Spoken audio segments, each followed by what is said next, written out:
Okay, we are on the phone with Richard Lawson from Figtree Renaissance. Thank you very much for chatting with us today. Thank you very much, Skye. Can you just, first of all, give us a brief synopsis of the act? I guess what the sound is and what your ethos is behind it. Well, it's basically ambient soundtrack, electronic. It's everything I ever wanted to do. I've been a frustrated composer basically for the last almost 20 years after being in Lion Spiders and being a drummer and always liking a lot of different music than what I was actually playing on stage. Listening to a lot of classical music, a lot of Ennio Morricone, a lot of Eno, a lot of Brian Wilson and the Beach Boys, a lot of intricate arrangements and orchestral and ambient bass. Yeah. Okay, cool. I noticed from some of the reading I've done, you first released a Figtree Renaissance album about 16 years ago, roughly, to quite some acclaim at the time. What has prompted the delay in the meantime, or perhaps what has brought you back to the... Well, I moved to the country for a while, okay, and I actually ran an organic olive farm. Oh, wow. And so, big move to the country, and actually ended up playing quite a lot of folk music and getting into mandolins and moonshine parties and learning a few different instruments and a few different ways of playing. I never played folk music in my life, and just to get exposed to different sorts of music. There, I actually did release a folk music album in 2007, and then the Lion Spiders again, the live album. The Blue Valentine was the folk one? Yeah. Cool. And then the Lion Spiders in 2007 as well, and then I did electronic music again with FTR, with a Swedish singer. Mm-hmm. And then I got back around to what I sort of always really liked doing, which was the Figtree Renaissance idea. Okay, awesome. Yeah. So you have been, as you were saying, they're involved with a lot of different styles and projects over the years. So, but this is sort of your first love, from what you're saying? Okay. Yeah, this is my first love. It's I don't know, really don't know how to describe it. You probably have a better idea yourself. If you listen, you played Galaga, Transport. Yeah. So there's a bit of classical there. There's a bit of It was almost Baroque sounding classical at times. Yeah, well, I do love Bach and Vivaldi and Handel and Telemann and Albinoni. I love the harpsichord. I'd love to be able to play a harpsichord. Yeah. Actually, the harpsichord sound is an acoustic guitar setting off the keyboard. Oh, really? So when you play it in chords with a little bit of reverb, then suddenly it starts sounding like a harpsichord. Oh, very cool. And something else has actually said it sounds Christian. I don't know, but in a Gothic sort of way. Fair enough. Yeah. Well, not Gothic as in, like medieval. Yeah. But just in that sort of, big cathedral setting. Yeah. Okay. Yeah, I can see that. Yeah. Sorry, go on. Oh, no, well, I just did a film clip for Bells, Sirens and Memories, which is track 1. Mm-hmm. And I've actually used a lot of woodcut imagery, medieval imagery and sea imagery in it. Oh, awesome. And can our listeners see that anywhere at the moment online? Yeah, it's on YouTube, Richard Lawson. Okay. It's on the Future Words Music channel, but if you just search Richard Lawson, you'll get all the clips there. Wonderful. Yeah, and that's actually got Transport film clip and also Glass Forest off the CD. Oh, lovely. Okay, well, listeners, go check that down. You have your homework for the evening. I'm actually having a lot of fun doing film clips as well now. Oh, cool. So you do all of your own film clips at the moment? Yeah, just using a basic Windows Movie Maker. Yep.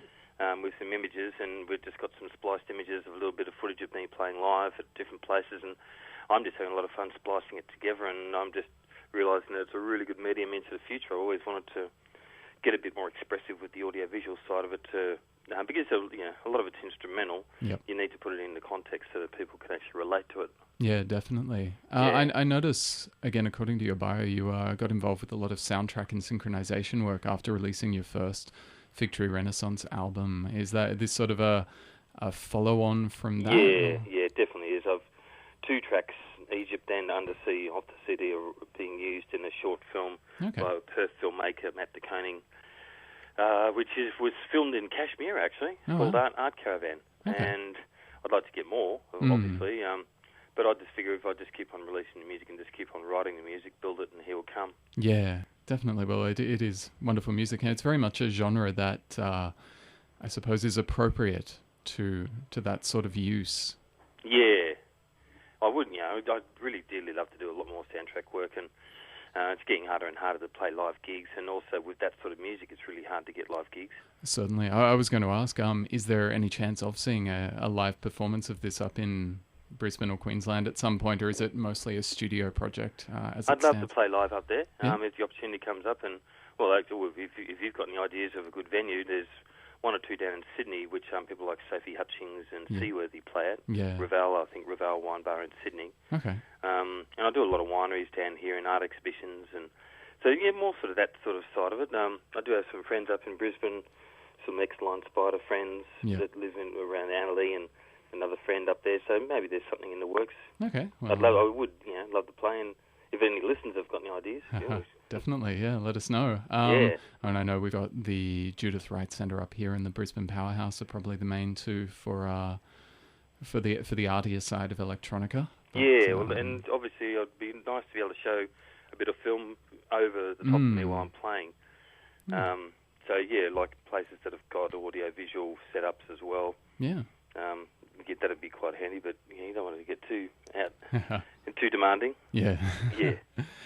Okay. So where does the inspiration for Figtree Renaissance come from? What you were commenting before on the Baroque artists. What other artists inspire you, or what non-musical elements impact on your compositions? Well, especially Italian art from the Baroque period, as we were talking about. Leonardo da Vinci, anything of that ilk, anything to do with art, and also like a lot of Roxy music and Pink Floyd, a lot of that genre. And there's a lot of new stuff coming out now, which I'm very much into, like Chemical Brothers and Daft Punk. Yep. And Aphex Twin, awesome. And also modern art like Dali, Warhol, for the last century. But I'm still harking back to I use Botticelli on the front cover. Yeah. And I still do like medieval woodcut imagery. Yep. And let's just let the music speak for itself. Sometimes I find a setting or a sound, and I just tend to go with that. And listening to Triple Z and FBI down Sydney, and just really letting the mood take me. Yeah, cool. I noticed with your titling, a lot of the titles refer to places, Egypt and Krakow, and I guess Segue for Mars Landing indirectly. But is that sort of indicative of the feeling you're trying to invoke on that? Real sense of place. On that first Figtree Renaissance CD, there was a track called Caravan, and another one called Aswad, and another one called Desire. Mm-hmm. So I was right into world music then. Yep. There's a lot of Deep Forest and Enigma, and Massive Attack even. And a lot of world music, a lot of indigenous music. I'd use a lot of Bulgarian samples and Islamic samples, and because I try to convey the feeling that we're all one big world culture. And the Western music actually borrows quite a lot from Islamic and Eastern cultures anyway. Yeah, definitely. And if you start to use those chord motifs, then you start to get some really interesting ideas happening. While we're on that topic, we might pause and have a quick listen to one of the tracks off the album. This is Egypt by Richard Lawson off the album Figtree Renaissance 2. You are listening to 4ZZZ 102.1 FM.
space.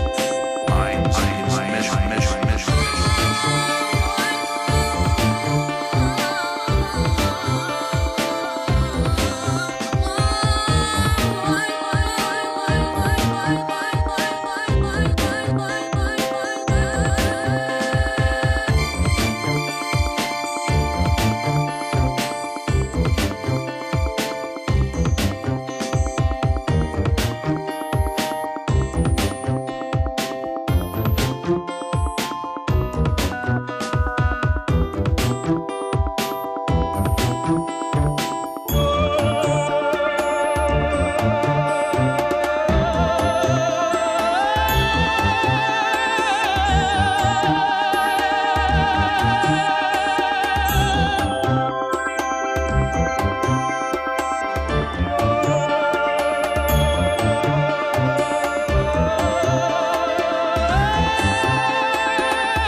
That was Egypt by Richard Lawson off his album Figtree Renaissance 2. It was Skye on War is Peace on 4ZZZ 102.1 FM, and we're talking on the phone with Richard Lawson. Now, Richard, you were commenting before about the use of Middle Eastern motifs in music throughout history. I actually run my own radio show down here on the south coast of New South Wales, Yep. from Shoalhaven FM, and Electronica show, and I just noticed that there's, world music's fantastic. Oh, it is, yeah. And you just go on and on and on. There's just so much music out there. There is, yeah. I get almost overwhelmed at times by the sheer volume of amazing music that comes out week to week. I'm getting overwhelmed all the time, to tell you the truth. Like, there's about 10 to 12 websites and and profiles that I've got to handle all the time, and I'm trying to streamline it back, but every now and then another one comes along like SoundCloud or Bandcamp, and Yeah. this looks like fun, and then you register and you start it up, and then you realise, you've got to maintain it. It is a lot of work for the outcome, I guess, but it is worthwhile, I think, in a lot of ways, both in getting your music out there and in finding a lot of amazing music to listen to. It really is. I've been interacting with a lot of radio shows like yourself and Peter Hollow and Andrew Maxim up at FBI in Sydney, and Trainer over in RTR, and the guys down at Triple R, and just interacting with the actual radio shows themselves and finding out their playlists. And then you can go off and do your own playlist. So now I'm actually being a radio presenter myself, plus a musician. Yep. It bounces around like a big circle. Yeah. And I'm actually doing the next album as we speak. Oh, awesome. I'm starting it right now. I've got a big list up on the wall in the studio with all these post-it notes with different track titles and how far down the road on each one I am, like demo 1, demo 2, and what settings I'm using. And I think I'm up to about 14, 15 tracks at the moment. Wow, that's good news. I was going to ask if it was going to be a long delay again between releases. But I'd actually like to get another 2 out in the next year if possible. Cool. And I've actually got a vocal CD it's actually already there. It's already mastered and finished. And that's more sort of electronic pop. Yep. But I'm just finding this ambient soundtrack much more what I'm thinking at the moment. Okay, awesome. I tended to get down the pop track a bit too much sometimes and get a bit taken by that, but I'm just right on this track at the moment. Lovely. So with your show, I guess, what releases have you heard this year that have particularly impressed you, that you've thought, wow, this is what I want to be listening to and can recommend to our listeners out there? Oh, especially Sophie Hutchings at the moment. And it's actually Peter Hollow, Raven. Okay. He's an FBI lad, and he's got an EP which I'm just listening to at the moment. He actually played cello with the Four-Play Quartet, who was actually in Brian Wilson's backing band. I didn't realise when I was watching Brian Wilson at the State Theatre. Oh, I didn't know that. Yeah, and also just all the new Daft Punk soundtrack for Tron. They're using an orchestra. Yeah. And I just was looking at that and going, well, there you go. Like, I was in orchestral, I'm into Daft Punk, so there's got to be something in that I'm really into. And there's a few new ones which I wouldn't actually be able to say straight off the top of my head, which I've been finding out through SoundCloud. Yep. Like Loop Snake, which is Andrew Maxim. Okay. A few others like that. Cool. Yeah. Have you got anything? I'm trying to do my top 10 for the year at the moment, and it's I'm struggling. There's just been so much good stuff. Zoe Keating, if you haven't heard her, I would strongly recommend. Excellent. And Niels Fromm and Anne Muller put out... Oh, yeah, Niels Fromm, I've heard that one. Yeah, put out some very lovely stuff this year. Well, it must have been actually Tame Impala. I'm a big fan of them, always have been, because right back to when they sound like Pink Floyd and Cream. And I just love that album. I love Inner Speaker. I just think it's one of the best things I've heard for a long time. Cool. Yeah. Right. How do you, on a different note, how do you find working with something like Figtree Renaissance, where you play most of the instruments on this album, I believe, or everything, perhaps? Yeah, it can get a bit insular because you don't have anyone to bounce off, but I actually find that really good. And I use my wife as a muse a fair bit, and she has noticed too repetitive. That's boring me. That's boring me. Richard. That's always useful to have that advice there. Yeah, and she's got quite a musical ear as it is, and so that really helps me along the way. And also David Sparks, who I record with. He's Excellent Spiders, and he's got a recording studio down this way. And I ask his advice when I bring finished things in, and I can always just do a quick change if I need to. And also just my own ear. Like I actually zone out quite a bit, and because I've done a bit of meditation in the past, and just break it right back down to the core. And I usually start from a position of like 8 tracks, and then bump it back down to 4, and just get the most important voices that there are, and just try and edit that down. Right. Because you usually always end up with too many. Yeah. Yeah. So do you start off with an idea in your head, or do you compose off guitar? Or so I guess what's your process for creating? So I usually have a finished idea of a picture. Yep. And it usually comes from dreams and things like that. And it's because I'm into classical music quite a lot. I actually get the whole finished piece. Okay.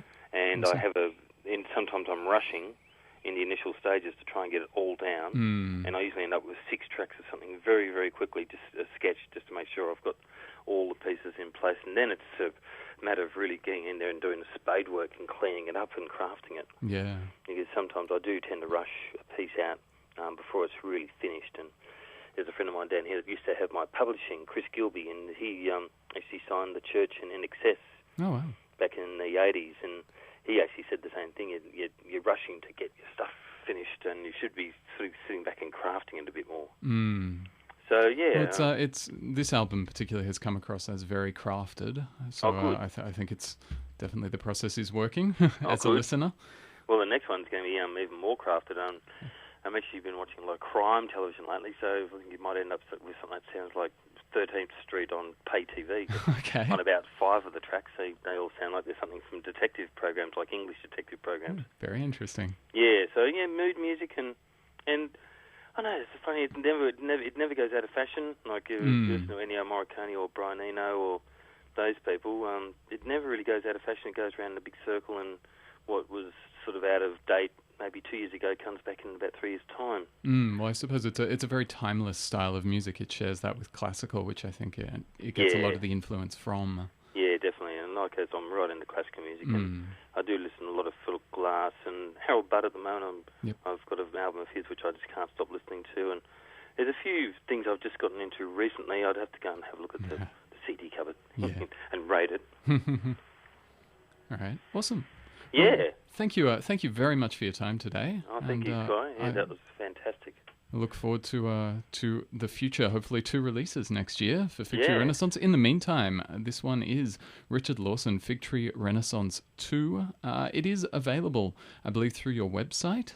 And iTunes. And iTunes. So www.figtreewordsandmusic.com, or look up Richard Lawson on iTunes and also YouTube to go and look at the videos that he's put together for this project.